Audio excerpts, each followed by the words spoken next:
x tend vers 0 de x plus 2 sur x plus ln de x sur x. Lorsque je remplace x ici, ça fait 0, ici ça fait 0, 2 sur 0, ça fait infini.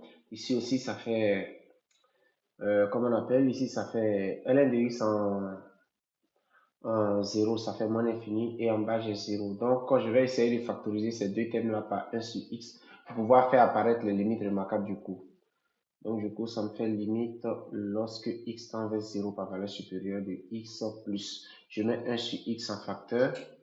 Donc, du coup, ça me fait 2 plus ln de x. Donc, ce qui est égal, car la limite de x lorsque x tend vers 0 égale à 0.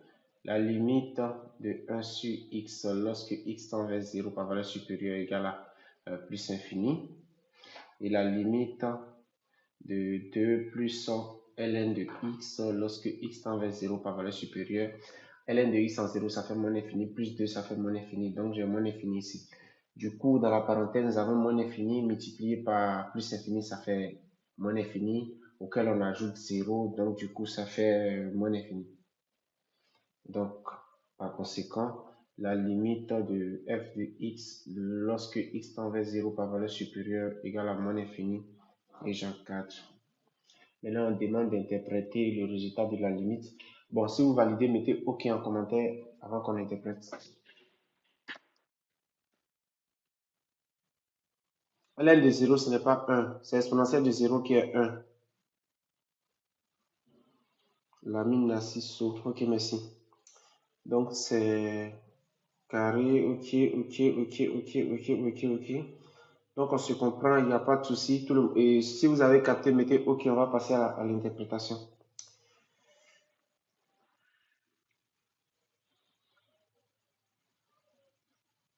C'est bon, on peut passer à la question suivante. Ah, moi, je ne comprends pas bien. Bonsoir à tous. Celui qui dit n'a pas bien compris là. Voilà la limite qui est là. On a voulu calculer la limite en 0. Quand je remplace, ça me fait ici infini plus infini. Ici, ça me fait moins infini sur 0. Pour que la limite apparaisse de manière plus claire, je factorise les deux derniers termes par 1 sur x. Donc j'ai x, le x est là, j'ai recopié, je mets 1 sur x en facteur. Par quoi il faut multiplier 1 sur x pour avoir 2 sur x, c'est 2. Donc j'ai 1 sur x facteur de 2 plus ln de x. Puisque ln de x, quand je mets 1 sur x en facteur, il reste ln de x. Donc j'obtiens ceci.